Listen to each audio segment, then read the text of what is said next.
All right, welcome everybody to the first. What would you call it? The boiler backfield I know, but you call it not the first, but the not the inaugural. inaugural.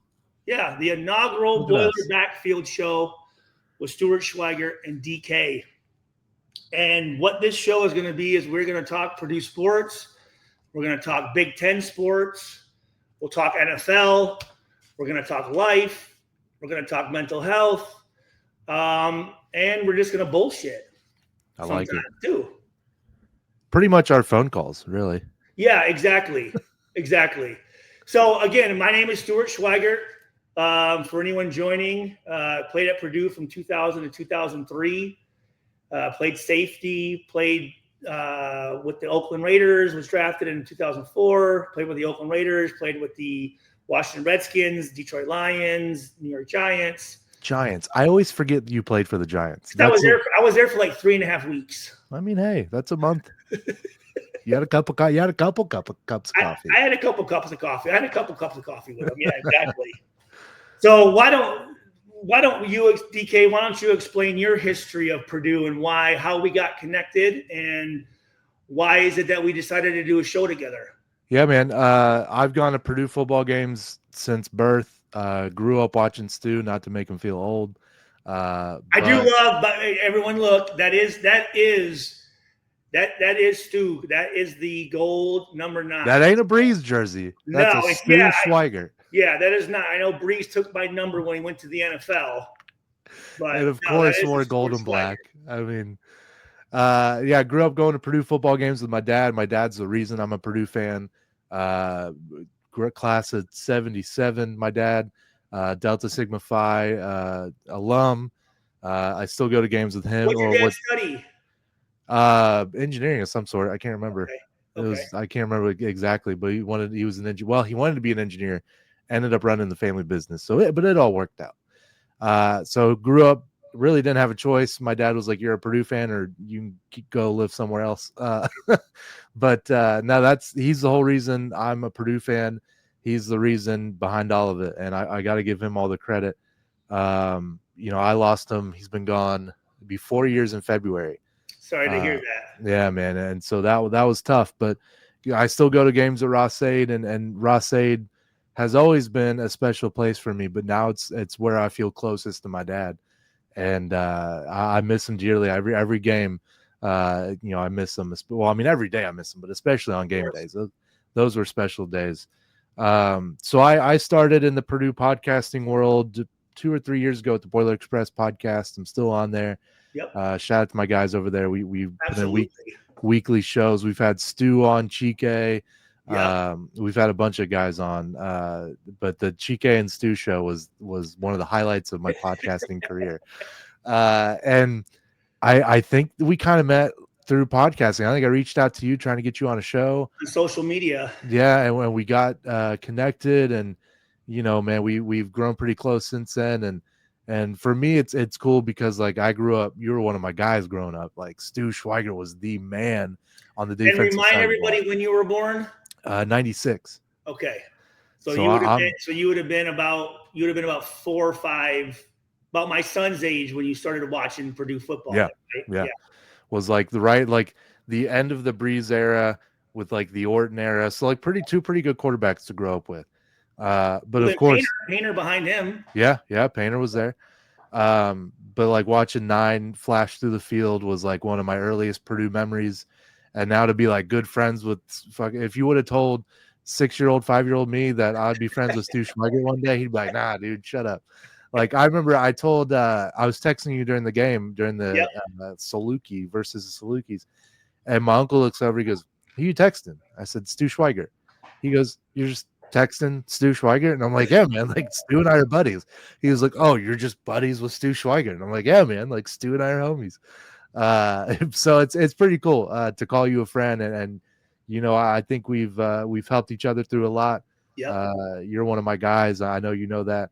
But to do this now for a place just to, like you said, shoot the shit and talk Purdue sports, and we'll have some guests. We'll talk about really anything under the sun. There's no topic off topic, and not just Purdue football, but in anything Purdue. Football in general, like Yeah. Purdue basketball, we can talk hoops, we can talk, I don't know, track and field. You ran track and field. You know, my wife was an All-American hurdler at Purdue, so that's right. Yeah. Special guest, Mrs. Schweigert. Yeah. So yeah, and don't be surprised if my little ones come running down the stairs and run around and the little Schweigert. Yeah, give their 2 cents in. And I do want to say this. You know, that means a lot to me as a player. One of the things that I always appreciated ever since even when I was in high school. You know, I have 2 older brothers. I have 2 older sisters. I have a younger sister. I have 2 older stepsisters and a younger stepbrother. So I have family everywhere. None of us are completely full with the same mom and dad. So we're kind of everywhere. But one of the things is my older brothers always told me to appreciate the people that appreciate you. And that was one of my biggest things was, you know, I remember after Purdue games, I would stay sometimes, 2-3 hours to make sure that I spoke and talked to, everyone that was there to support me, because without the fans, there is no sport. I think that's lost on a lot of guys nowadays, especially. You know what? And that's a really good point, that there's some guys I'm thinking, the way that they act, for instance, I remember this was probably maybe 3 or 4 years ago. I was at the Broken Egg right here in town. Yep. Broken Egg Cafe. And the Broken Egg Cafe has a deal where now the athletes, they actually can have like a meal ticket a meal card that they can go around campus and get food or whatever. And there was a couple basketball players that came in there, and there was one certain basketball player that was at the time, one of the best on the team, right? And I remember he comes in and he's kind of hiding and kind of like this and gets his food and runs off. And I'm thinking, one of the best things I ever had was being recognized out in public. Like having somebody come up to you and have them tell you that they appreciate what you do out there is like everything. And I'm sitting here thinking like, hey, buddy, listen, you're going to have a long life where no one gives a shit who you are. Yeah, man. So enjoy it while people actually can recognize you and say thank you for doing what you do. And I didn't realize how great the support was for Purdue sports until I came back. I mean, obviously when I was there, we were selling out 66,000, every game. And that was the peak of Purdue football. You know what I mean? And like, I knew the support was great. I mean, at every bowl game, we had 20, 30,000 people there. You know what I mean? Yeah. But I didn't realize the support, because me and my wife, when I got drafted, out in Oakland, we might see a couple Purdue flags and we're always like, oh my God, there's Purdue, And then, I moved back to Michigan. And then when I moved down here, there was like Purdue flags everywhere. And we're just like, dude, and I couldn't believe the community just selling out the soccer games and selling out the volleyball games. And as we saw last year, Purdue fans have got to be some of the loyalist fans in college sports. Going 1-11, and we just almost sold out the 2 first games of the year against a MAC school and an FCS school. Like, and I mean, I think last year, didn't we sell out every game? Yeah, even during we only won 1 game. Like the last few games of the year, it was packed. I mean, statistically, the worst season in let's see, over 100 years. Yeah, I mean, even worse than the Hazel years. Like bad football. Yeah. Bad football. And still people are coming, because I watch some games, where it's a good team and you look and they're half the stands. Illinois had a great year last year, and they pan, ESPN or whoever pans over the wide shot of the stadium, and there's huge bear sections. IU's head coaches had to send emails to students to ask them to come to games, and they just went to the damn playoff. Like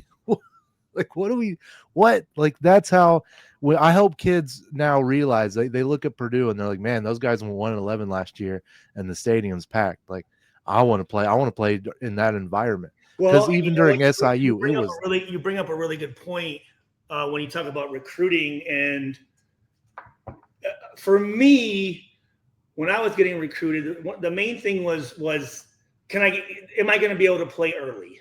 Yeah. Right? The reason you go to college to play football is to play, Yeah. right? And then it is, do I have a chance to win a championship, right? And then the other thing is, what's the support? Am I going to live in a good environment? And if you look at this, why wouldn't a guy want to come to Purdue and change this program 100%. around? You know what I'm You saying? could be one of the OGs real quick. Very quickly. You can build yourself into a legend real quick. Like and you could be for generations. I mean, think about it. This weekend, okay? This weekend is the 25-year reunion of the Big Ten championship and Rose Bowl team. That's all. I can't wait. So I'm thinking it was 25 years ago. And one thing that I always do, and I think I told you this, is every time I watch a Purdue home game or every time I go to a Purdue game, my goal is to find someone wearing a 9 jersey. Yeah. And I think I found more this past the home opener against Ball State than I have in forever, right? That's but I'm awesome. thinking that's 25 years later. Yeah. And there's people still representing what I did back then. And that's what that's before you made a dime off of them. You didn't make a dime off them joints. Not a single penny did you see from that. I keep going. I say, hey, can I get reparations? Somebody help a guy out. Like they sold a lot of those 9 jerseys. Well, then here a funny story is, remember the Stu Crew shirts? Yeah. So you had Stu Crew in the on if you're on the opposites, what would you call that? The press box side? Is that the east side? You talking about the press box side or the student across section? from the press box? Oh, I'd call that the old student section side. The old student section. You had on the 20-yard line down here by the jumbotron. Yeah. The older Stu Crew, and then you had the student section Stu Crew, and they would battle who was like the first Stu Crew. And I remember Purdue University actually banned selling those shirts because they didn't have rights on it. So they weren't making any money off of the Stu shirt. So I remember, like, to get one, you had to go talk to some guy at this bookstore, and he'd give you like a number to this guy over here, like a drug deal. Yeah, and then you had to meet him in an alley to get like a Stu Crew shirt. You had to walk past him and do like a handoff, so nobody saw it. There was like a secret handshake to be able to get a Stu Crew. And then the cops would pull up. Hey, what are you guys doing? Are you guys buying stew? Over here? We got to bring those shirts back. Hey, well, that would be. But here's the funny thing: is that sometimes there's like young kids wearing them, and I think they probably just went to Goodwill.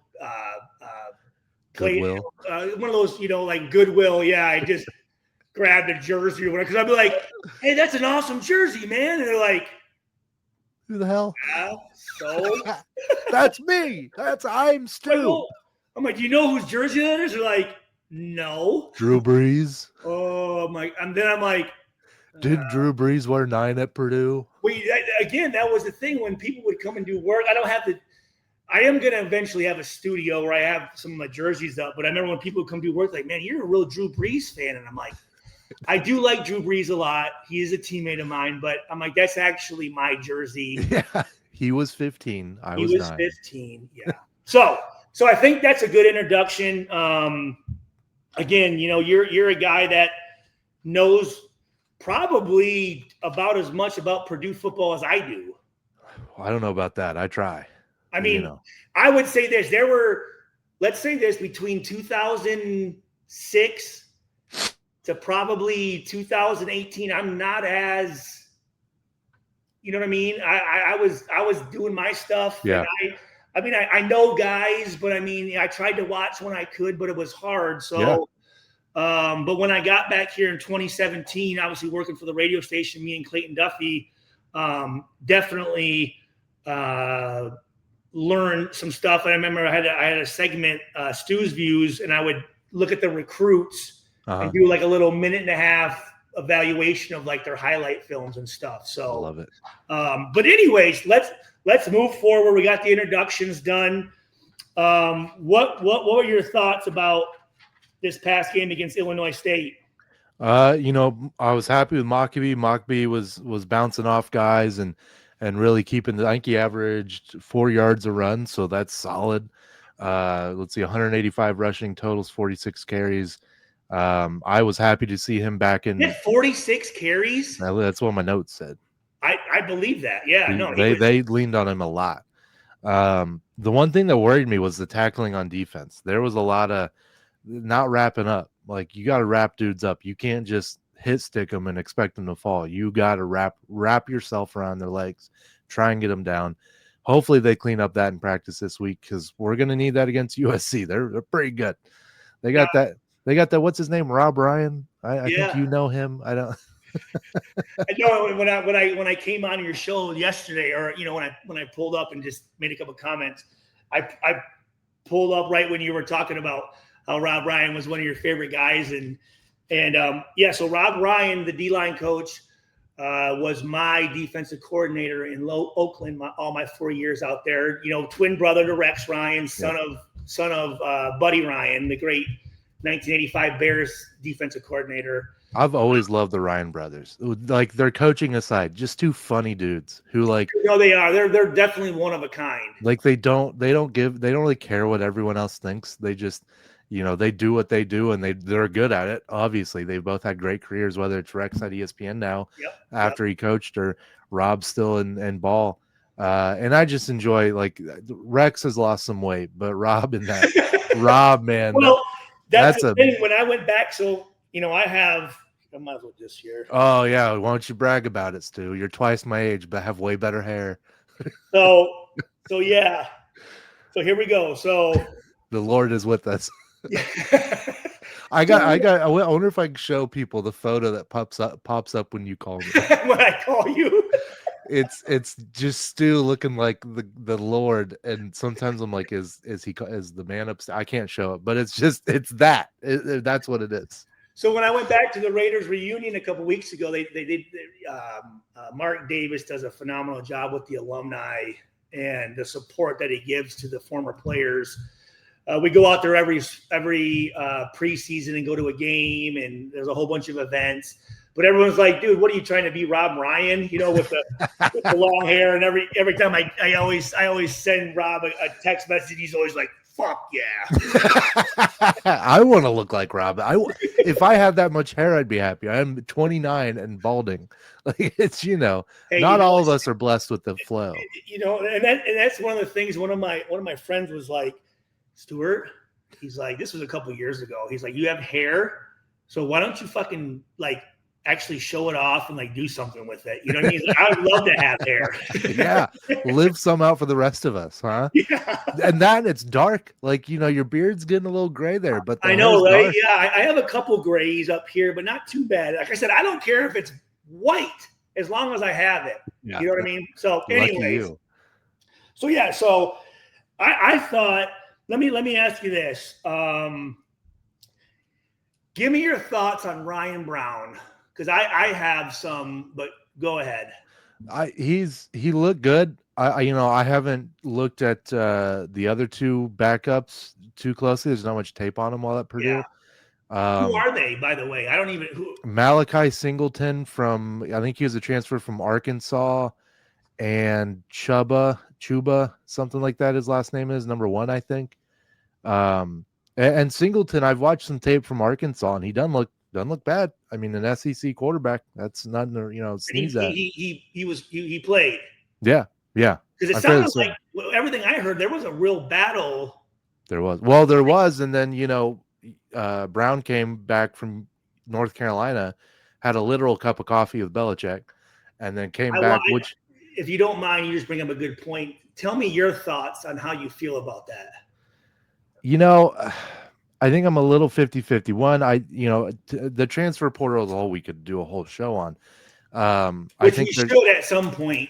Here, my idea of the portals, there needs to be more regulations on, like, kids can't just be, upset that they don't get to start and then just leave and then go somewhere. It shouldn't work that way. We're not teaching, football aside, you're not teaching these dudes anything. You're not. By letting them just get up and go when they don't feel, happy or whatever. Like, it's a weird deal. But to go to North Carolina, when he originally did it, I was like, yeah, man, young dude gets to go under Belichick, the greatest coach of all time.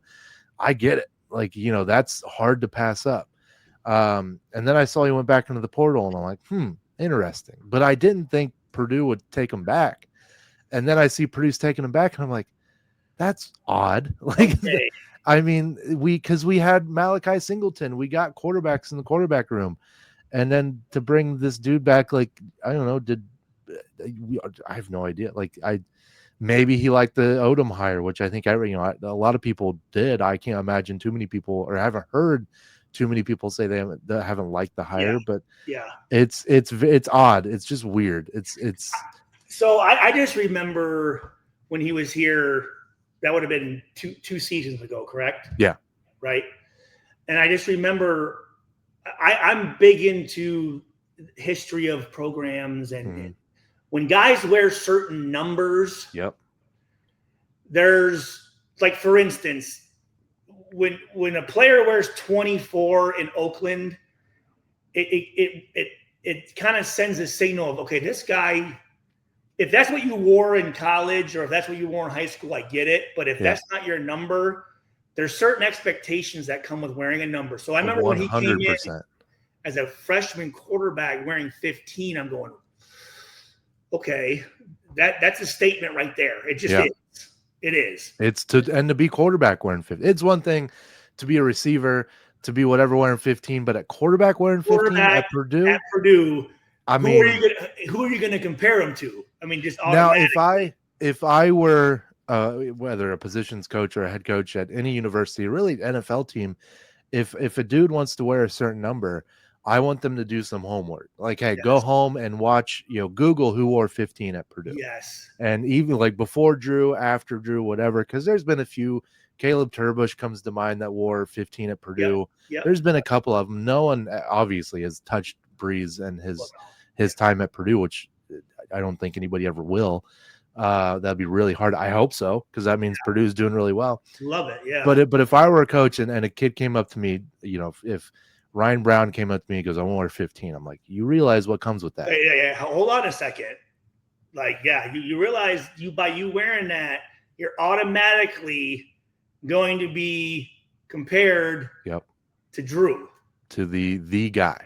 The best quarterback in the cradle of quarterbacks. And you bring up a good point. When I was drafted by the Raiders, I got drafted on a Saturday.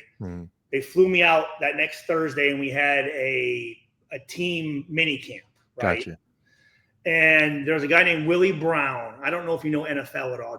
No, yeah. Willie Brown. Yeah, it sounds familiar. Willie Brown's one of the greatest cornerbacks that's ever played. Yeah. He's in the Hall of Fame. Yeah, originally wore 24 before Woodson did. Gotcha. And he was kind of our like player liaison, I guess you could kind of say, right? So I remember it was the first night. Flew in on a Thursday. We had a practice, and it was after practice. He had a meeting with the drafted rookies, and he said, "Put down your playbooks, your pads. None of that shit matters right now." He said, "Here's what I want you to do." And he pulled out like the history of like the Raiders, and he goes, "Take this home to your hotel. Take this to your hotel room tonight and study this. Study it so you understand the type of stats and the type of players we had to win 3 Super Bowls." Yep. Okay. And then not only that, know those players because they're going to be around here. Yeah. And when they come around, you go pay your respects to them. You better know their name. Because I'm sitting there thinking, what if I'm sitting there in training camp playing, and I have Jack Tatum and George Atkinson sitting there, and I'm playing safety, and I don't acknowledge them, or I don't know who they are. Yeah. Right? So when I saw Brown wearing 15, and he's from Clarkston, Michigan, which I was actually going to go to Clarkston High School. My sister lives in Clarkston. But I think he went to 3 different high schools while he was in high school. And when he transferred, I'm thinking, okay, goes to Carolina, doesn't work out, and then we bring him back. I'm just thinking back of the players that we had: Kelly Butler, Nico Kudavides, Landon Johnson, Gilbert Gardner, Ralph Turner, Kyle Orton, Montrell Lowe, Seth Morales, John Stanford, Tim Stratton. Vinny Sutherland. Vinny Sutherland. I don't know if we would want that guy back. Yeah. To be honest with you. You know what I'm saying? I get it. And I don't know the kid. There's no ill will towards the kid. He's a talented Just a player. matter of facts. It's just, when I saw that, I'm going, God, that's kind of weird. Yeah. It's kind of weird. Yeah. But on the other side of that, he was only the first week, the only quarterback in the Big Ten to throw for over 300 yards. Yeah. You know what I mean? The kid has throw the talent. ball. The kid has talent, and he is a mobile guy, but when I don't know how. Let me ask you this: how do you feel about his mobility when they run those read option plays and he does take off? I know he's had success for the last 2 weeks. He scored in that one corner over there. Yeah. He's doing well with that. But there's been some other runs where I'm like, oh, I don't know. I look back at when I first remember watching Brown when he started against Northwestern at Northwestern, and he's lower in the shoulder. He's, putting his head into it, which hopefully you don't need to be doing. But it's good to see some kids lower the shoulder sometimes. It is. And then I look back at the last game, and he goes out on an option, but like steps back away from the defense. It's like we lost, like, that's 3 or 4 yards we just lost. So he seems a little bit more hesitant, and maybe that's just because he's the guy. He's the starter. Yeah. He's the game one starter, so maybe he's gonna try and protect himself. But like, just slide, go down, don't step back. Don't try to, I remember the only guy I've seen at Purdue that was really good at the step back was Rondale Moore. That kid could step back and cause dudes to just freeze. Because he was so freaking from start to go, he was so fast. He squat like what, 500 pounds. Like, he had strong legs. Yeah. So I know there was an option. Brown ran it to the left side of the field, and there was 2 defenders, and he just kind of like tries to get out of the way. It's like, man, like, if you're gonna run the ball, run it. You need to run it. You can't back up. You're just losing yards, and it becomes pointless at that point. So, like, I would like to see him either learn the slide, get down, or just lower the shoulder if you have to. He seems like a tough quarterback. He doesn't give me, quarterback nowadays where if they get hit, they're down. Let me put it this way: he's very confident. Yeah. Quarterback. Yeah. Which, confidence is good, but sometimes it takes a coach to say, okay, listen, okay, we're 2-0, okay, but who do we play? Yeah. You know what I'm saying? Because you got to humble them. Yeah, you do. And I felt that sometimes we've had coaches that come in here and blow a lot of smoke. Mm-hmm. But the last one, Walt, I feel like was a good dude. Like, I don't know. I want to say this: Ryan Walters, one of the nicest guys you ever met in your life. Yeah, he gave off that vibe. He would respond to me every time I text. He would respond. To be honest with you, the two, some of the nicest coaches initially were Hazel and Walters. Yeah, and I think that goes to they were too nice. Yeah. Do you know what I'm saying? You got to put the foot down. Yeah. You can't. Everyone can't. Here's the deal with Tiller. Okay, who. As good as anybody. We'll do a whole show on Tiller at some point. Sign me up. Okay. Either you love him or you fucking hate him. Yeah. Purdue people love him. Other fans, they didn't like Joe Tiller. Players on our teams that, Tiller was a fucking asshole, and it's like, well, because you weren't doing what he wanted you to do. Yeah. And if you weren't doing what he wanted you to do, he's going to let you know about it, right? You can't. Yeah, absolutely. You can't be friends with everybody on the team. You just can't, right? Well, the old saying, you got to break some eggs to make an omelet. Yeah. You know what I mean? You're gonna upset some players. But that's just the nature of the beast, especially when you're the head guy. Exactly. So, but when it comes to, and here's the thing, this game here, I'm very, very, very interested in, because this is going to really tell us where we're at. Yeah. Because if you look at our schedule, man, it ain't easy. I said last year we might win 2 games. I said this year we might win 2 games. And it could be a deal where we win 2 or 3 games. I mean, just honestly speaking, when you look at that schedule, it's fucking tough. Yeah. It is really, really tough. I don't know much about USC. I mean, have you watched them at all? Have you? No, so like on the Boiler Express podcast, we had a USC. Yeah, he was awesome, by the way. He was He great. gave us a lot of great information. And how'd you guys find that guy? I don't know. So we're in a network called the College Huddle. Oh, okay. And we have me and Eric Boggs and JR from he's an Ohio State guy. We started the huddle because we wanted fan podcasts. Fan podcasts are the best origin of podcasts because we're not trying to get press passes. We're not trying to be like top tier journalists. You're and trying to from just what we love Purdue. Yeah. Like I love Purdue like I love a brother. I love Purdue like I love a I love Purdue and I come from love, but sometimes stuff you love doesn't work the way you want it to. Usually the ones you love hurt you the most. And Purdue's hurt me a lot, man. Like Purdue, they've hurt me a lot. But so we started this whole network called the College Huddle. Great. We have our national shows, and then we have I think we're up to like 70 something college team nationwide podcasts within the network. So that's how we got the USC podcasts. We're in the same network with the Huddle. Gotcha. Great guy. What was it? Blackie Chan? That was his nickname.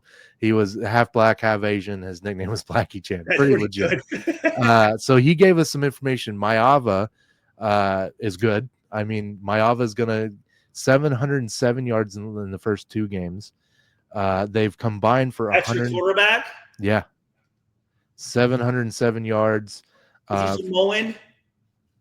What's that? Is he Mayava? Is that a Samoan guy? Is he sounds like it. They're usually they're pretty fucking good. Yeah, those guys they're built different. Yeah, they're not like us Caucasians too. No, they're built different. And then when you would combine that with Brown, 481 yards passing the last 2 games, that's a pretty steep difference. I mean, Ryan Brown 481, that's nothing to sneeze at, of course. I'm not real sold on our secondary at all. Yeah. Not.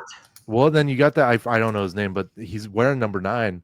Doesn't wear gloves. I haven't seen that I don't think if I ever seen that in the last 20 years, where a back isn't. Miles Schlescher. Purdue guy. Miles Schlescher is number 9. Oh, Miles. Okay, yeah. Not a glove, not a piece of tape on his hand. Like he's really legit. But Mayava's put up some really good points, but they also have a really good receiver core. I mean, they got Malachi Lemon, 11 receptions for 248 yards, 5'11", 195. Lane, 6 receptions for 124. McCray, 4 receptions for 106. So these, granted, USC's played some easy teams. Who have they played? Who I can't remember off the top of my head, but they're smaller schools. So you got to think a really good receiver core against these, smaller school. They're going to go big numbers and they're going to have chunk plays. So I think when you see those 11 receptions for 248, 6 for 124, and 4 for 106, those are obviously, some of those are chunk plays. They're not bit by bit. You're not getting, 5-yard passes, that many 5-yard passes. So they're definitely chunk plays. So wait. So have they only? Okay. They played Missouri State. Yep. 73-13. I'm just going to say this. I don't care if, and this is a quote from Nico Kudavides. Okay. Are you there? Yeah. Shit, I thought I just, wait, hold on. Where'd you go? Stu, Marco. There we go. Okay. So this is a quote from Nico Kudavides. I don't care. It's hard to put up 73 points against a field full of pumpkins. Yeah. Okay. So I don't care who they played. That's a lot of points. And then they score 59 against Georgia Southern, and Georgia Southern is no slouch. Yeah. Yeah. No, they're solid. So they're putting up. They're a high potent, high powered offense. Yeah. With some playmakers, and with what I said at the top of the show, our defense and their lack of tackling and wrapping up, that's worrisome. I mean, they hopefully I'm sure, we've worked on that in practice, but hopefully we really hammered home at that. Well, one of the things that I noticed was our edge we're not holding the edge very good with our corners. Tony Grimes was a top recruit from Virginia Beach, a 5-star recruit. And he's a transfer to UNC, huh? Yeah. Yeah. I'm telling you, on film, I'm running to his side every time. Yeah. He doesn't get off blocks. Yep. That one long play that we had against this past weekend. Hold on. Which one was it? We were playing zone, and I think they did like a big like a crossing route from. Was it Branch that? Round to Branch. No. This is on defense. Oh, gotcha. Yeah, Illinois ran like a deep over route. Gotcha. Yeah. And hold on, let me just make sure here. Yeah, so we're playing cover 3, and here's the deal: they're running this, and he followed them way too far in here, and they ran over here, and it was wide open. You got to let that guy go and pass him off, and then after the play was caught, I thought he loafed. I didn't think he tried to get over there to make a play, and that always bothers me. And when you talk about a 5-star recruit, go somewhere, things don't work out. Does he think he's better than what he really is? You know what I mean? Like, from what I saw, I wasn't real impressed with the way that he had a couple of decent plays, but that edge, man, you got to hold that edge. Yep. And there is a little concern that I have with the way our defense is set up. And what I'm going to do is next time I usually have a dry erase board so I can kind of show what I'm talking about. But what we do is we have the defensive ends kind of inside, and the outside linebackers have contain rather than the D line having contain and then the linebackers having in here. And the only reason I say that is because linebackers need to be very fast to get to those edges. Yep. Because what they do is you have the defensive end literally crashes down to force the running back outside. Yep. The linebacker's got to go and chase him down. Gotcha. I'd much rather have the DN come up the field, force this so that the running back cuts back in. Yep. A much easier tackle for the linebacker. But from what I saw was we're asking those linebackers to get to the edges as fast as we can. And now on top of that, include a corner that's not holding the edge with the receiver. Yep. That's a long way to go for that linebacker. Yeah. And when you talk about USC, I've got to assume they're going to have some really fast fucking running backs. Or if they're running that jet sweep with the receivers. Yep. I was concerned about the way that we hold our edge. Yeah, those they're gonna Rob's gonna take advantage of that. Yeah. Tell Rob, text him and tell him to take it easy. Okay. Call him right now. Rob, chill. Let us have this one. Just come on, man. Have you gotten a hold of him before going into the game yet? I mean, we've been texting back and forth. Like I said, I'm hoping to get a chance to meet with them either tomorrow night or before the game. So this is is it 3 o'clock kickoff? Yeah, 3:30. 3:30. Yeah, I'm hoping to go see him what a legend. before that. Let's see what else do I have here.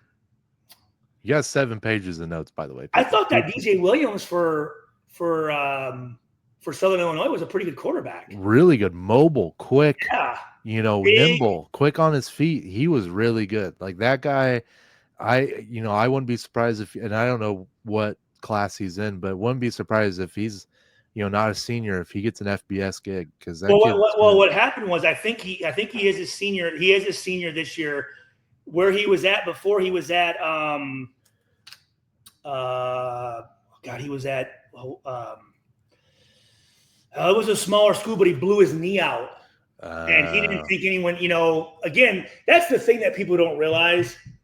When you play like that, you run that risk. Here's the thing: there are a lot of good players out there that no one knows about. They either didn't have the grades, they probably played for a school that wasn't very good. Yeah. Maybe they grew late. Maybe they had an injury like DJ did. Yeah. Maybe they got some girl pregnant or something, or had a legal issue or something. You know what I mean? But there are good players all over the place. So when you're playing any team, especially when you play some lower division teams, there are some really good players that are on there. Yeah, oh yeah. You know what I mean? There's some dudes. They had some size. Have you ever watched Last Chance of You on Netflix? Absolutely. That's that in a nutshell, where the East Mississippi Buddy Stevens takes dudes who got cut from the Auburns, the SECs, the Big Tens, and brings them down to Scuba, Didn't have the Mississippi. grades, or whatever. Had Got some in trouble. Yep. And he comes in and shapes them. Not only, like, what I liked about him was he not only made them into even better football players, but better dudes, better people, better men. Yeah, he made sure that, like, when he sent him off, hopefully, sent them back to a D1 school, that they were going to shape up, and they were going to, realize that you don't get many chances in the league, especially, but college football too. You don't get a whole lot of chances. Yeah, I mean, there was actually, speaking of that, so there was a kid named Brian Cole Jr. that went to my middle school and high school. And at one point, he was the #1 recruit in the state of Michigan. I trained him ever since he was in 6th grade, when I had my impact training business. And he went to Michigan. And then as a freshman, he was playing. Then he got hurt. Yep. And while he was hurt, he ended up getting caught for smoking marijuana. And he got cut from Michigan. And then he ends up going to Kentucky. He had an issue there. And then he goes to Last Chance U in Eastern Mississippi. He was on one of the shows. It wasn't the one with that coach, though. It was seasons before. Gotcha. And then he ended up going to Mississippi State University for 2 years, becomes a captain, gets drafted by the Minnesota Vikings. And this was during the COVID year. So he had no OTAs, no mini camps. And then when they go to training camp, he ends up getting COVID. Oh. He gets cut from Minnesota, goes and plays for the Dolphins for a year. And then he's been playing now in the Canadian Football League for like the last 5 years or whatever. The CFL is solid ball. Oh yeah, absolutely. It's good. It's good football. Absolutely it is. But like I say, and there's good players at every level, and it takes good coaches to be able to get those guys and get them to reach their full potential, right? Yeah. You know what I mean? So it's always like I have here, I thought our DBs struggled off of getting off blocks. Yeah. You know what I mean? What's your thoughts on our linebacker, who they say is the best tackler on the team, Charles Kira? He looks strong. I mean, physically looks like he's built like a linebacker. Yeah. I think out of a lot of the guys, his tackling was one of the best. Yeah. Wrapping dudes up. Like, it's like I said at the top of the show, like, these guys, I don't know if they're trying to hit the highlight reel with the hit stick or, whatever, but 99% of the time, you're not going to, knock dudes out. You're not Stu Schweigert. Okay. You're not going to Tony Gonzalez. No, rewind that. You're not Bernard Pollard. Okay. You're not Bernard Pollard. Yeah. Okay. But ask Tony Gonzalez how he ran into Stu Schweigert. Okay. If he can remember. I don't know if he remembers that or not. But like, that's what kids are looking for. But you gotta wrap them up. You gotta have the shoelace tackle once in a while. You're gonna have to use your arms. You bring that up, and you know what? That was one of the things. Is in the old saying, you gotta know when to fold them and know when to hold them. Yeah. Right. And you have to know through film study what type of running back it is. Is this a guy that I can come up and lay out, right? Yeah. Or is this a guy I need to come to balance because he's shifty? Yeah. Right. And sometimes you're looking and you go, okay, he's not really looking at me. I can go up and yam his ass. Yeah. But if it's me and him and he sees me, you better break down and come up and wrap up. Because I always say this, okay? Because if a guy's faking, or let me say this, and this is going to sound weird, all right, but just answer the question, okay? Can you run without your head? No. Yes. Just in a can you run without your shoulders? I mean, I'm fat, so like no, you need your shoulders. You run without your arms. No, you need those too. Okay. Let me rephrase this. Okay, you'll get this as we get to learn each other. Okay. Somebody can run with no head, can't they? Oh, this is true. This is true. Can somebody run with no arms? I see what you're dropping now. Okay. Can somebody run with no arms? Yes. Yeah. Can somebody run with no legs? No. No. So if you get those fucking legs wrapped up, they're done. We got there. If you knock those legs out, right? Yeah. I don't know why it amazes me so many times. I see guys, for instance, trying to tackle Travis Henry. No, not Derrick. Travis Henry, but Derrick Henry. And I'm going, dude, chop his legs out. Yeah. Like if you go up high like this, his legs are still moving. Have you seen? And I found this drill interesting when Purdue Creative, who does really great work, they had footage of practice and put it on social media, and they have the big donut tackling deal with the ball that's like zip tied to it, and they're having guys, punch out the ball. I feel like if I'm tackling someone, my first priority is making sure they go down. Thank you. Second priority is making sure, if there's an alleyway, to punch the ball out.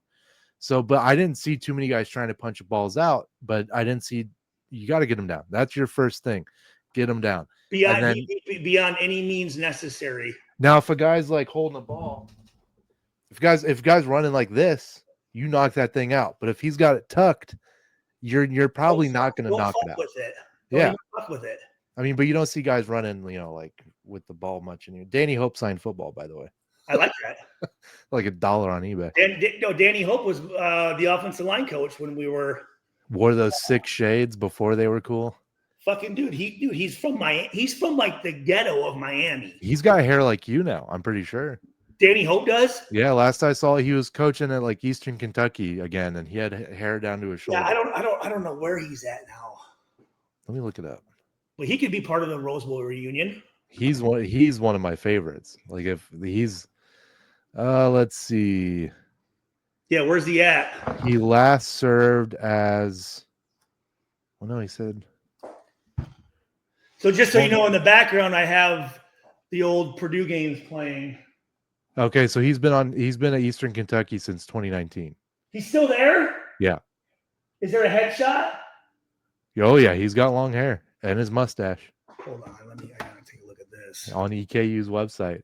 He's the offensive line coach right now. Eastern Kentucky. Years at EKU. Since this year's his first year. Oh, he was the head coach from 03 to 07. Hold on. Eastern Kentucky? Yeah. What are they now? I feel like they used to be in the MAC, but I don't think they're in the MAC anymore. I don't 2025 football coaching staff. I don't see them. Well, just Google Danny Hope and it'll pull up. Okay.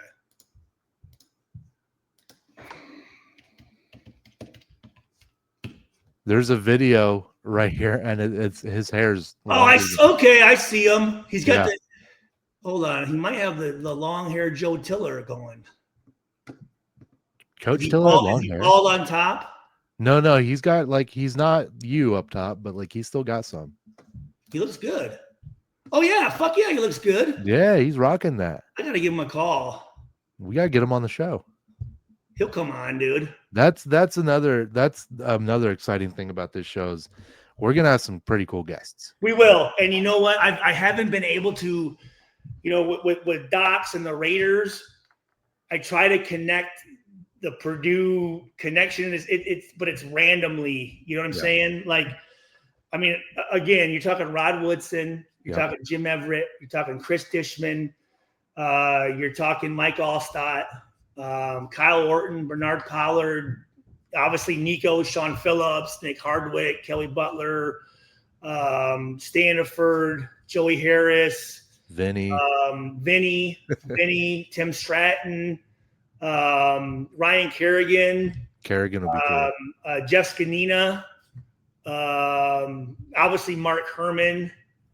One of the ones that was the best, and I haven't actually uploaded the interview I had with him is Leroy Keys, man. Oh, that's a good one. He was the fucking best. I have his bobblehead. Hold on. Yeah, it's back here. See, I had that. So I had that hanging in my old house. I had that on a shelf, right? I had the Mark Herman and Leroy Keys bobblehead, and me and Chike were enjoying some beverages one night in my basement, and I think he was showing me some type of spin move by a defensive end and fell into the fell into the shelf and broke my Leroy Keys bobblehead. Hey, Chike ain't small. Chike ain't tiny. Oh no, dude, no. I mean, obviously, I forgot to say Chike. Obviously, he's he'll be on the show. I love Chief. Chief's one of the guys. He's a good one. He's me and him have become. He's one of my closest friends. When we had both of you on the Boiler Express pod, it's truly one of my favorite episodes. It's just really just you and Chike just going off. No, you guys arguing about who was when. What are you talking about? Chike just going off the hip. All right, here's a name and a guy that I'm very excited that we have, and a guy that I think I like a lot is Ahmed Branch. Yeah, he's a good one. How do you feel about him? Let's see my notes. 132 yards, 5 receptions, 2 TDs. That's good stuff. The week before, I thought he played, and it wasn't only just his stats; it was the way that he caught the ball. He's strong. It was him spinning and getting out of tackles and scoring. You know what I mean? Like, and his post-game interview, I liked. He's a humble guy, and that's hard to find nowadays. Okay, so you just bring up a really good point, and I know I keep saying this. Hey, so you like to watch the post-game interviews, huh? Yeah, I try to. Yeah, I do too. It's most of the time, like, for me, it's a 3-hour drive at home, so I'm listening to it on the radio or like something like that. Is normally when I catch it. You can tell a lot about a player. Again, just about how he speaks. Yep. How he talks. Is he humble? Is he appreciative? Is everything about him? Does he give credit? Does he say when he fucks up? Yep. You know what I mean? Like, you know what? I messed up. Because it's easy to talk after you win. Yeah, oh yeah. It's not as easy to talk after a loss. Yep. And the fact that you said that, and I was watching some of the post-game things, and I need to watch more of them just to get a better feel for the players. Yep. But that's good that you said that, because I like him as a player. I think he's going to be really good for us. Well, he brought up how, like, his first year or two at Purdue, he didn't produce much. And now, given the opportunity, is he a guy that's been here? I'm fairly certain, if I remember the interview, because he brought up, he said, I didn't produce much, but like now they give me the opportunity, and I'm taking full advantage of it. And he's like smiling the whole time. You can tell he's enjoying it. And those are the guys I like having. The guys that appreciate. That one catch he had on the sideline against Ball State, that one-handed catch was freaking phenomenal. It's crazy what these dudes can do now. But he seems like he's got a good head on his shoulders. I like Michael Jackson. Looks good too. He does. He does. And here's the thing: to have a returner is so crucial to the success of a team, because it really is broken in thirds. Yeah. I mean, special teams, offense, and defense. And now, did you play any special teams? Because you were quick. So I played every special teams. I thought so. Yeah, even in the NFL. And one of the things, it was after our sophomore year, Joe Tiller had it to where all the starters played special teams. Like our punt team was me, Nico, Gilbert, I think Joe Odom, Sean Phillips, and Landon Johnson. Man. You know what I mean? Like, there's a line. This isn't just a fucking play that you take off and throw out a bunch of redshirt freshmen out there to see what they can do. Like, it's a big game. I mean, we won some games because Boo Chambers returned kickoff or punt returns and stuff. What a name. We've lost a lot of games because we didn't do that, or we fumbled, or someone missed a block, or there was. Did you ever get a chance to field a punt? So I did. So you're shifty, Stu. I'm just saying, you know. So I did kickoff return. Yeah. My junior year. And the deal is, my junior year, before that season, I tore my PCL ligament.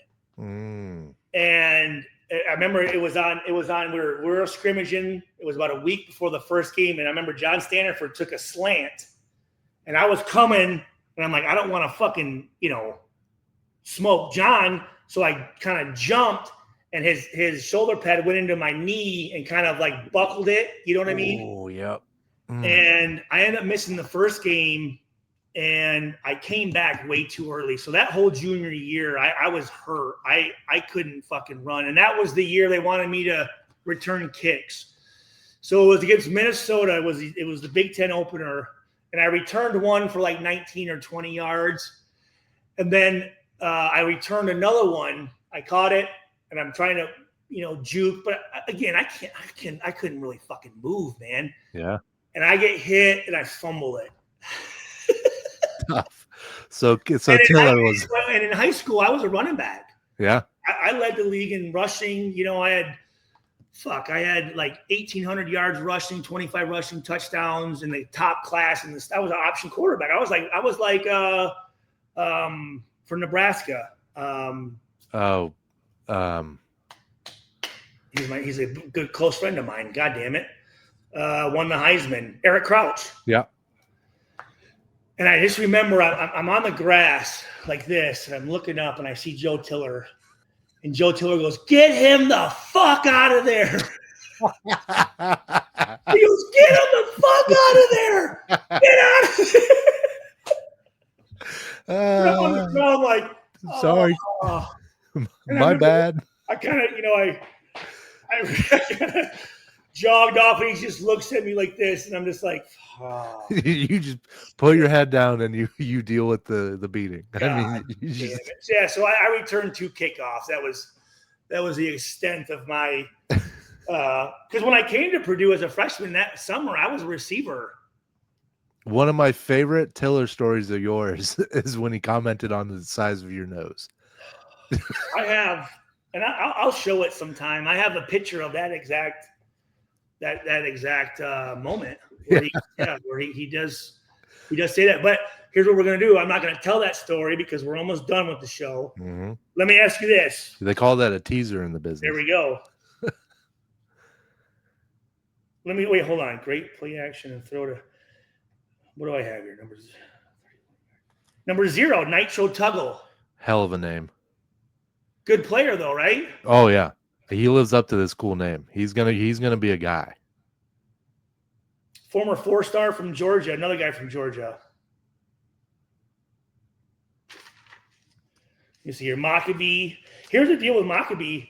He's 6th, or he was before the game started, 6th all-time in 100-yard games, 7th all-time in rushing yards, 9th all-time in rushing touchdowns, and he's the only returning starter we have on our team. The single one. Isn't that something? That's crazy. That's like, it's hard to wrap your head around. I still can't. Yeah. It's and then Drew Brees had a nice comment about him, saying that he was what did he say? He said that he was the most respectable Boilermaker in the history of Purdue or whatever it was. And coming from Drew, Mr. Boilermaker, I mean, which in today's time I agree with. Yeah, because he stayed. He started as a walk-on, earned his scholarship, and then he could have left this summer. Could have. Nowadays, easier than ever to get up and go. But what I like the most is I heard him say this somewhere, maybe it was on a broadcast. He wanted to stay to finish his degree. I think he understands that, yes, the reality of pro sports. Yeah, it's cutthroat, and not everyone's cut out for the league. It's a whole different ballgame, as you know better as much as anybody. And no knock. Yeah, it's not a knock. He's not that big. He's not that fast. So his chances of making it in the NFL are probably slim to none, just like a lot of people's are. Yeah. Right. So he understands that, listen, I know the chances of me making it to the next level, but I want to make sure I get a degree from a good university and move on from there and make my connections. And he comes from a good family. We've had his dad on the show. his dad's a hell of a guy. Like one Down of in those, Southern Indiana, right? yeah, from Boonville. Yeah. And we've had his dad on, and his dad's one of like the sweetest, nicest dudes you'll ever Did meet. his dad play ball? I don't know if he did or not. So I've gotten to know his dad and then his uncle Craig, who I call them both uncle. Like it's just, you know, Gotcha. and I've gotten to know them a lot, and he comes from good people, and it's obvious because he's a good kid. And the fact he's like, I'm staying to get my degree. I forget it's mechanical engineering. He's a big car guy. Jesus. Yeah, so he's gonna be doing good. He's gonna be doing all right. I remember Purdue was one of the choices because I like to put together Legos. Yeah. So I like to build stuff. Yeah. So I'm thinking, oh, engineering. Yeah, this is great. But Purdue. Yeah. And then when I got to Purdue, I'm like, no fucking way. What was your labs and the hours? Yeah. It was crazy. And the fact he's doing that and playing ball. So then I backed off and I went into BCM, Building Construction Management. And me and Nico Kutavides, who were longtime roommates, best friends still, we our sophomore year, we were in BCM major like fully. So like we were out there, you know, the guys with the tripods and doing the fucking, we're those guys. So we had class from 7:30 to 2:30 Monday through Friday. Man. On top of, you know, practice and study table and everything else. Yeah. And I remember at the end of the year, we're going, you know, either our grades or like our football was going to slip. Yeah. And we're like, you know what, let's back it off. And we went into OLS. Yeah. But I just remember how and the teachers didn't give a shit. No. Which is good. They did not care at all. And that was the one thing great about Joe Tiller, and then we'll probably sign off here. The thing about Joe Tiller was he made a commitment to every parent that if your son comes here, we will do everything possible to make sure that they graduate. Yeah. Our graduation rate was like 98%. That's awesome. The football players were the highest on campus. I mean, like, I don't know. I think the national average right now is like 40% of kids graduate college. Yeah. And then you talk about football players. It's like, I think Miami University is like 7%. Go Red Hawks. And that was one thing about Joe Tiller was he made sure that, and that was the other great thing about him, and that these coaches need to realize, and I don't know, I think Braun was starting to get it towards the end, is you need to be able to find an athlete who can compete competitively in the Big Ten. Yeah. Right? 2, compete in the classroom at Purdue. And then 3, be able to fit into the community here in West Lafayette. You know, it's a tight-knit group. It is. And when you include the weather in the Midwest, I'm from Michigan, so I love the weather here. Yeah. But you're talking about bringing guys from Texas and Florida and Georgia and Louisiana, not used to it. California, and 7 months out of the year it was cloudy and snow and cold. Yep. And you're in an area where there's not a lot of black guys, you know, like you need to be able to find those, because there might be a kid who's a great athlete and a great football player, but he's not going to be a great football player at Purdue. Yeah. And that was what Joe Tiller was great at finding, and Brock Spack and Kevin Sumlin and Jim Chaney and Greg Olson, and these guys were good at finding those guys that could fit into those categories. And I think Odom, from at least, you know, I'll know a lot more on Sunday, but I think we do have some of those type of players, I think. Oh, yeah. I'm hoping we see some positive stuff. I'm hoping we don't get rain out of the stadium. I don't think we will. And that's me being positive, but I think Purdue will give them a run. What's the point spread from Vegas? Do you know? I haven't looked at it. I'm not sure. We need a research department. Let's we need someone that's not on camera just typing what we say. I need to hire a producer. Do you know how hard it would be to keep up with two of us, like the two of us? That's impossible. That's like when we started. We've talked about doing a podcast for a while now, but I think, you know, in a lot of ways we're similar. We're just two talkative fellas. I mean, we could hold a conversation with a brick wall. Oh, no, absolutely. let's see here. USC Trojans betting odds versus Purdue. I feel like I want to say it was like 20-some points. Is it? Oh my God. We're getting 28.5 points. Dang. That's tough. Hey, I've seen crazier wins at Ross-Ade. I don't like giving predictions. Do you want to give predictions? I normally don't. I could see if our defense steps up, we got to hold them under like 21, 3 touchdowns. If we hold them under that, then I feel like we have a pretty good chance. But the defense has to step up on tackling. Yes.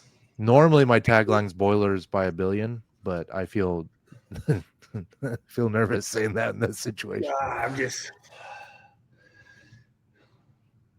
They put up the thing we have going for us, though. I'll be honest with you, is it's a long trip. Yep. Ross-Ade's a tough place to play. Yep. It is. It really is. I think more guys are realizing Ross-Ade. There was a dude from Oregon who brought up how like Ross-Ade surprised him. He was not expecting it to be that rowdy. And I think that's what happens is they expect to walk in there and it's going to be just crickets. Yeah.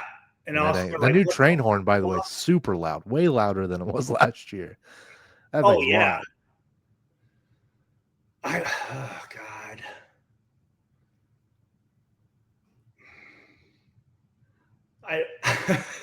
Give us your wisdom too. Here's the deal though. Whenever I do give a fucking a score or whatever, I'm never even close. So I think we're gonna lose by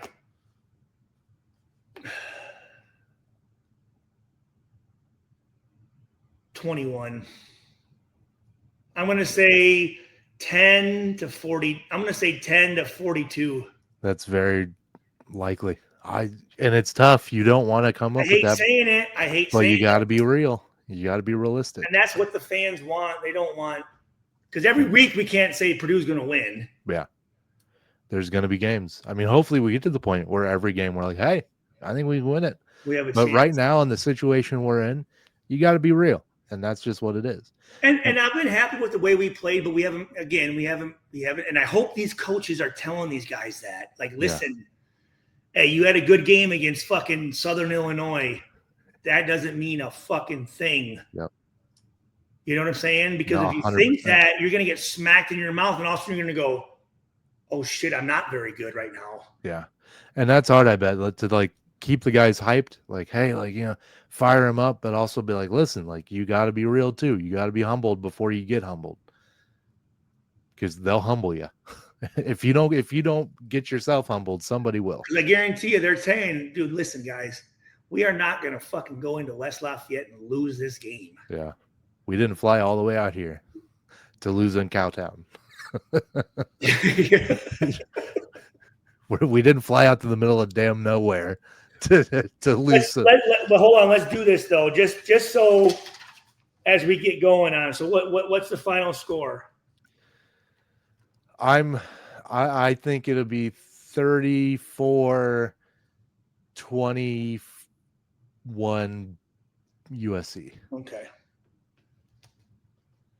And that would be, and I'm not saying there's such thing as like respectable losses, but like I wouldn't be necessarily upset with that. Wouldn't be happy, but I wouldn't be upset. Listen, we've already won 50 times more games than we won that last year. Yeah.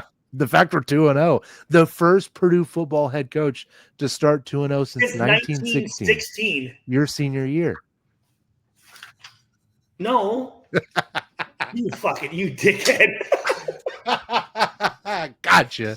I was waiting for it. I had to think for a second. Don't tell her. Wait, hold on. 1916. Wait a minute. Who was the coach, though? Oh, I couldn't tell you. I've seen the tweet a few times, but I can't remember. Hold on, I got it in here somewhere. You fucking dickhead. You were there, shouldn't you know?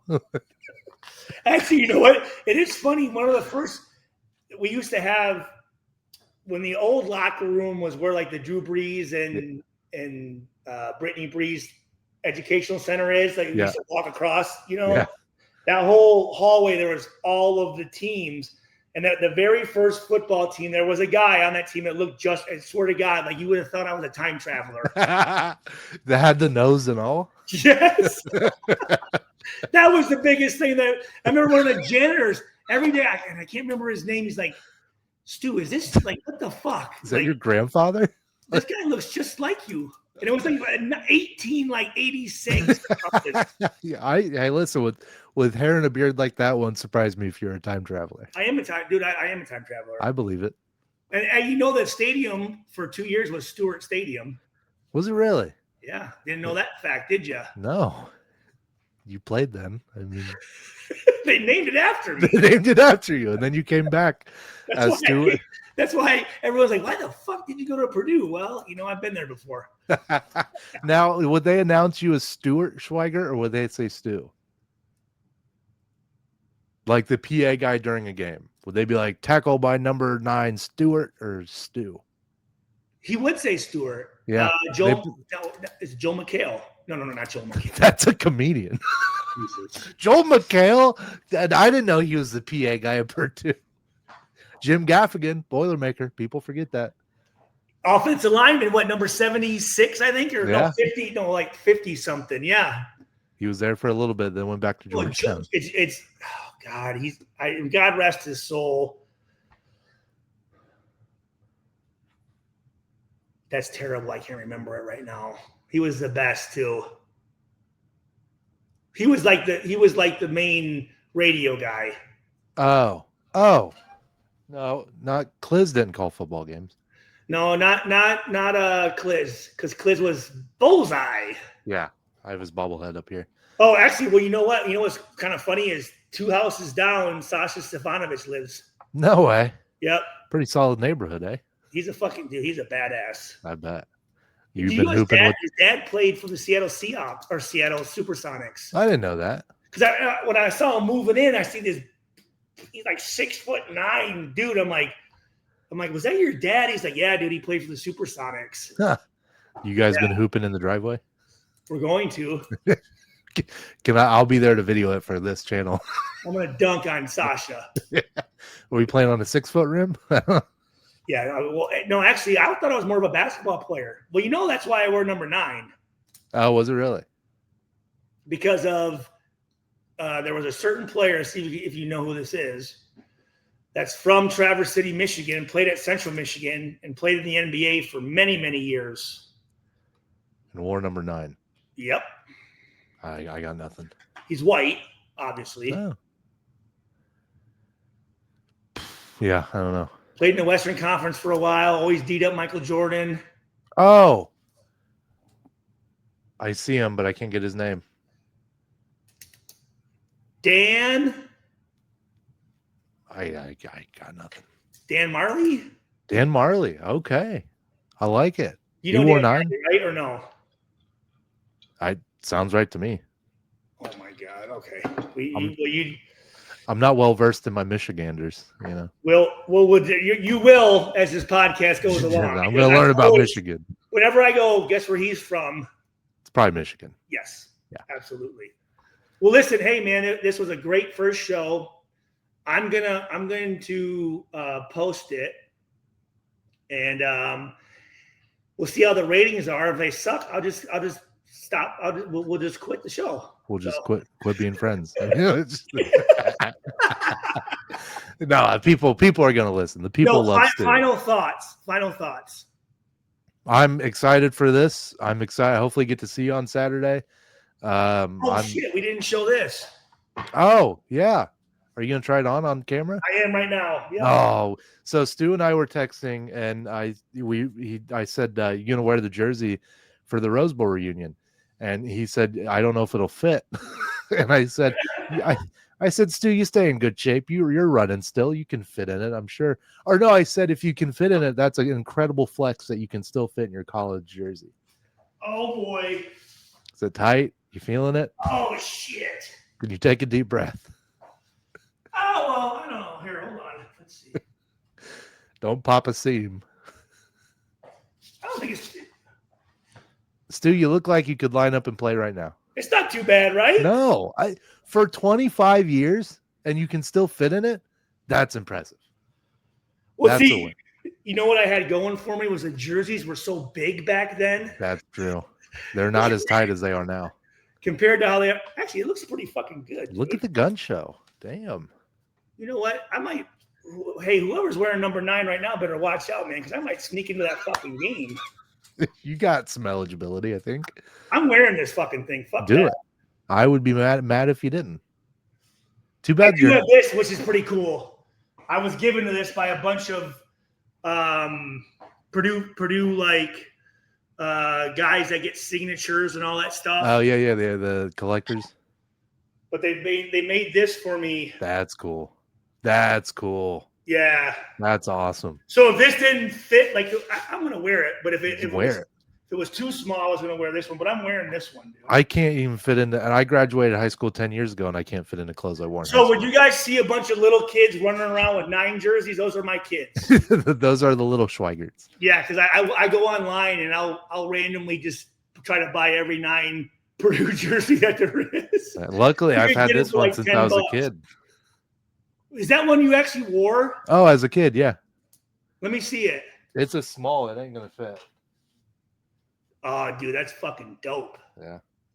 Got the trains on the sleeves. That's how you. Well, that's how you know.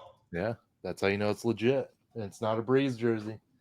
We love Drew, but Drew did steal your number. And hopefully he'll be here this weekend. But yeah, anyone that's coming to the game, please. I'm not sure what section we're sitting in, but if you see me walking around in this tight ass jersey, please come up and let's get a picture and let's talk about the good old days. Nobody notices me at games, so you know it's Stu's the. Let's link up. Duh, yeah. What section are you in? 124. What row? 34.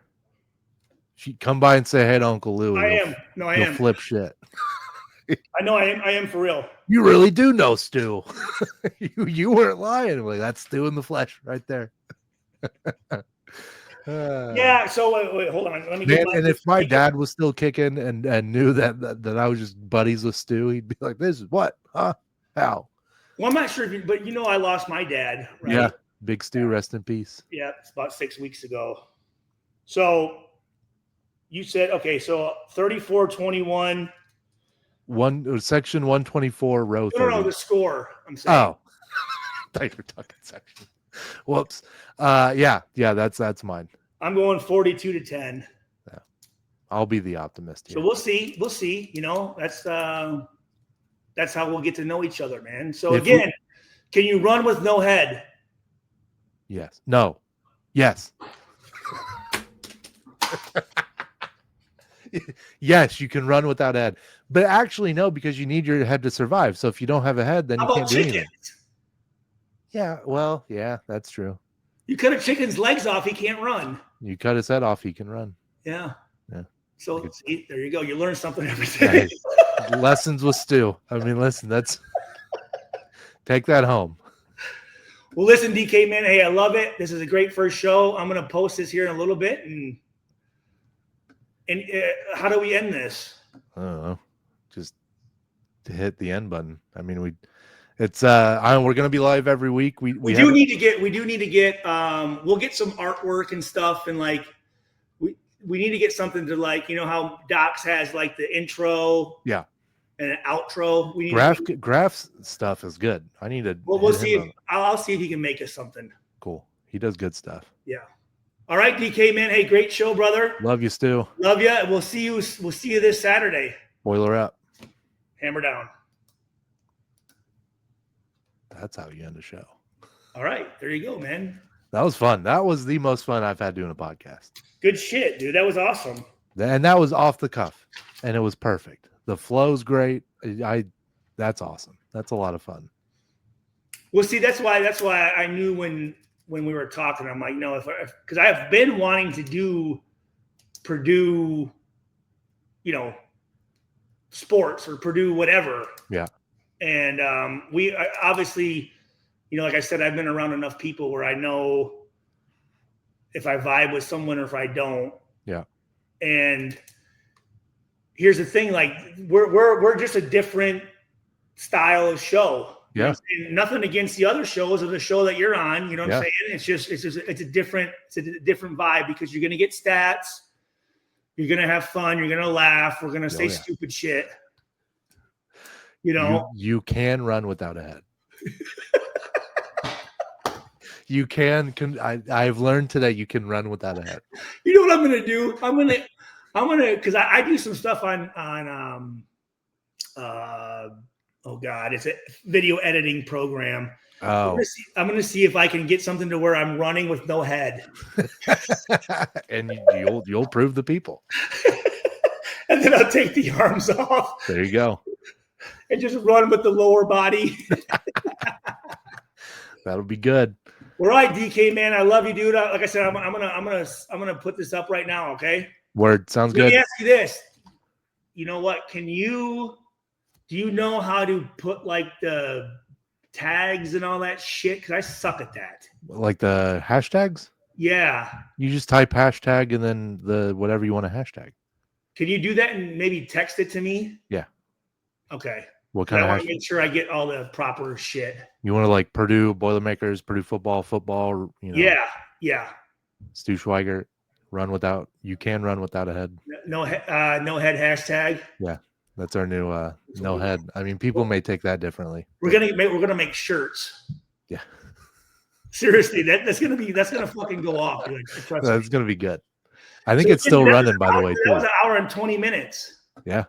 Yeah, we went for an hour. Or we felt like 2 minutes, to be honest with you. So it was fun. Good. We got a whole lot more to do, and I'm excited, dude. This is gonna be. We will get Danny Hope on here though. That'll be fucking great. Sign me up. I love Danny Hope. That'll be fucking great, dude. One of the best mustaches. We'll get some good fuck because here's the deal. There's a lot of people that want to talk about Purdue that don't have a outlet to do it. Yeah. Or they don't. There's I'm sure as like an athlete, there's